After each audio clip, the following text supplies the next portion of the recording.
Prophethood is a concept that is common to Judaism, Christianity, and Islam. Both the Bible and the Quran define the concept of prophethood in highly noble terms.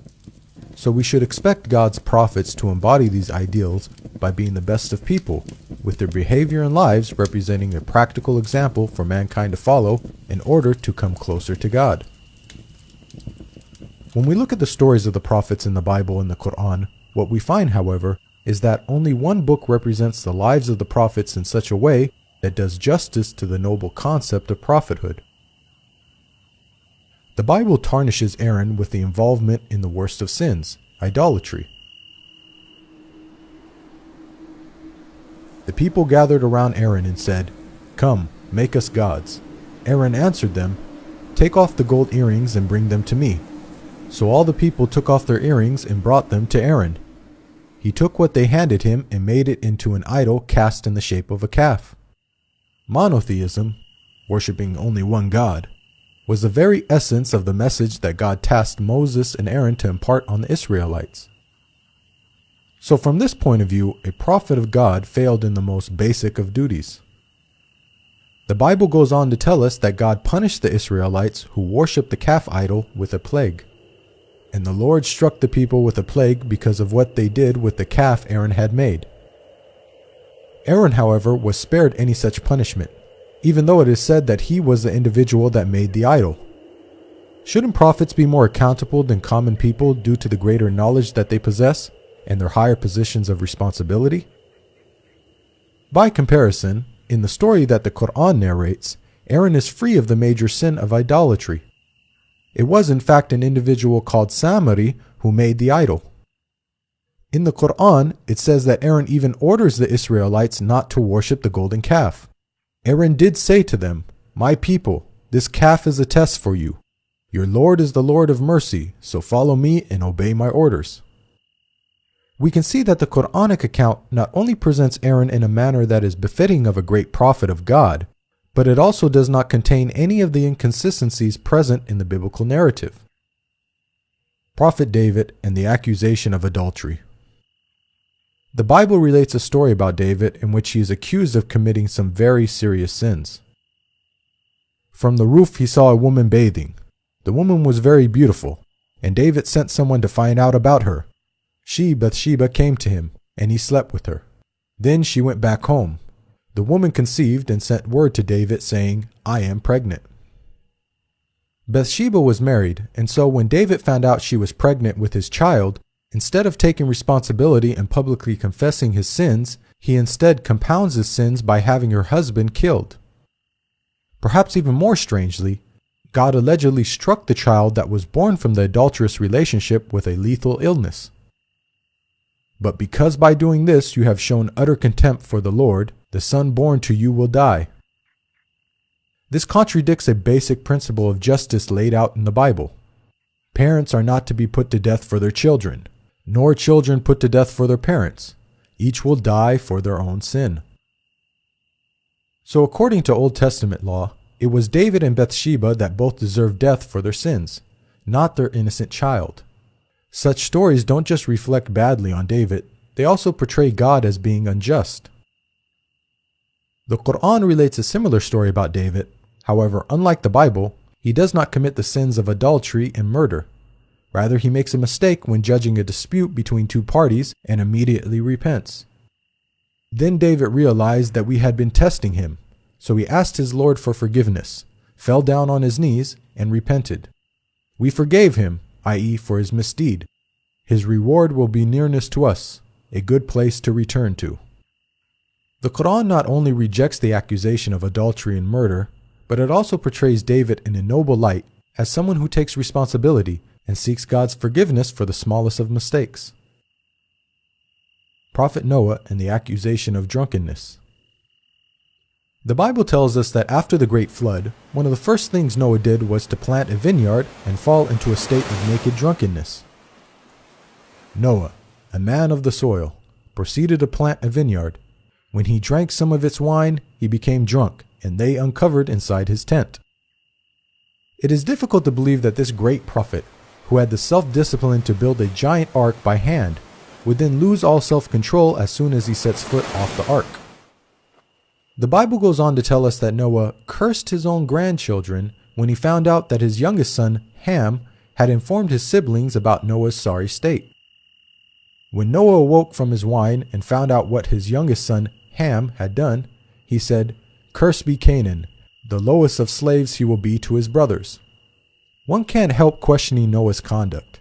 Even if cursing was justified, wouldn't it make more sense for Noah to curse Ham rather than Ham's son Canaan, who was an innocent party? The Quran paints a very different picture of Noah. After the waters subsided, Noah inquires about the well-being of his rebellious son who refused to board the ark. It sailed with him on waves like mountains, and Noah called out to his son, who stayed behind, "Come aboard with us, my son. Do not stay with the disbelievers." The waves cut them off from each other, and he was among the drowned.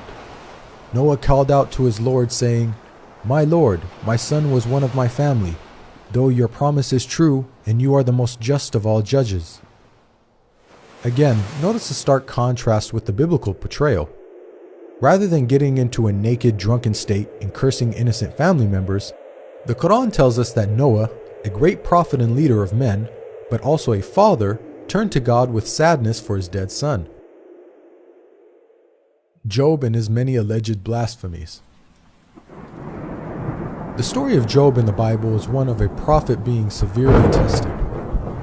The story begins with God highly praising Job for his righteousness. God says to Satan, "Have you considered my servant Job? There is no one on earth like him.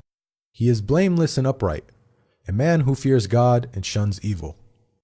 Satan proceeds to challenge God, stating that the only reason Job is upright is because Job has a good life.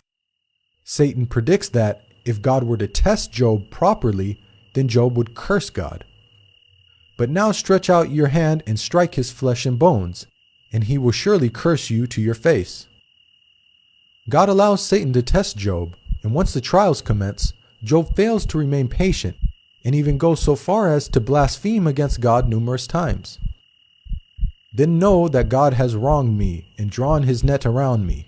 I am innocent, but God denies me justice. It profits a man nothing when he tries to please God." Now, the way the story unfolds is highly problematic. There is the issue of a prophet of God committing blasphemy, one of the worst sins imaginable.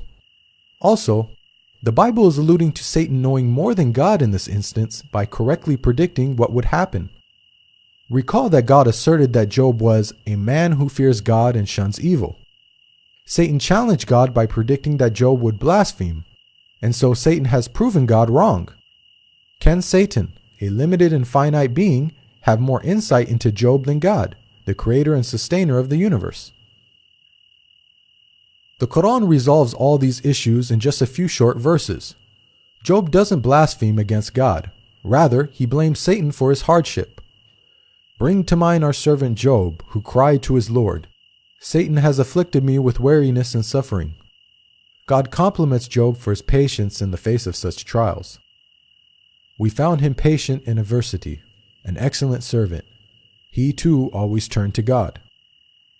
Job's righteous conduct in the Quran is exactly what we would expect of a prophet of God.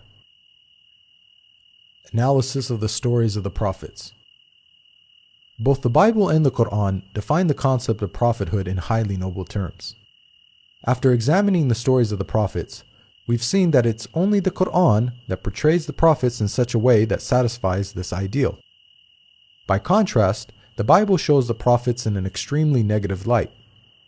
It seems that no sin is too great for them to commit, yet the Bible states, "All scripture is inspired by God and is useful for teaching, rebuking, correcting, and training in righteousness."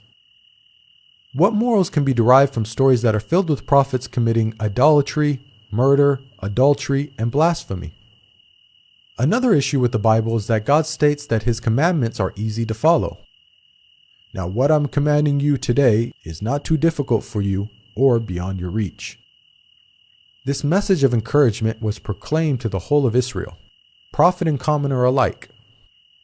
But how can the Israelites have been expected to keep the commandments when the prophets, those who were divinely handpicked and tasked with upholding and teaching the commandments, failed to keep even the most basic of God's laws. Does this not make a mockery of God? One of the names of the Quran is Al-Furqan, meaning the criterion between truth and falsehood. So the Quran not only confirms the scriptures that came before it, but it also corrects their distortions. We sent to you, Muhammad, the scripture with the truth, confirming the scriptures that came before it, and with final authority over them, so judge between them according to what God has sent down. The Quran defends God's righteous prophets against the slander and falsehood attributed to them in the Bible. It provides the best guidance for those who want good examples to follow in order to come closer to God and be successful in the hereafter. There is a lesson in the stories of such people for those who understand. This video is based on the book Jesus, Man, Messenger, Messiah. To learn more about the prophets in Christianity and Islam, please download your free copy of the book at the link below.